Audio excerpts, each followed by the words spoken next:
അപകടം വിട്ടൊഴിയാതെ മുണ്ടൂർ തൂത സംസ്ഥാന പാത. തിരുവാഴിയോട് ചരക്ക് ലോറി നിയന്ത്രണം വിട്ട് മറിഞ്ഞു. വെള്ളിയാഴ്ച വൈകിട്ട് 4:30യോടെയാണ് സംഭവം.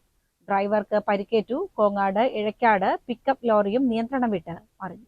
തിരുവാഴിയോട് മന്നത്ത് ഗണപതി ക്ഷേത്രത്തിന് സമീപത്താണ് അപകടമുണ്ടായത്. പാലക്കാട് ഭാഗത്തു നിന്ന് കോഴിക്കോട് ഭാഗത്തേക്ക് കാലിത്തീറ്റയുമായി പോവുകയായിരുന്ന ലോറി നിയന്ത്രണം വിട്ട് മറിയുകയായിരുന്നു. അപകടത്തിൽ ലോറി ഡ്രൈവർക്ക് പരിക്കേറ്റു. കോങ്ങാട് ഏഴക്കാടാണ് മറ്റൊരു അപകടം നടന്നത്.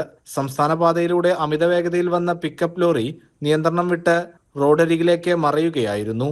അപകടത്തിന്റെ CCTV ദൃശ്യങ്ങൾ പുറത്തുവന്നിട്ടുണ്ട്.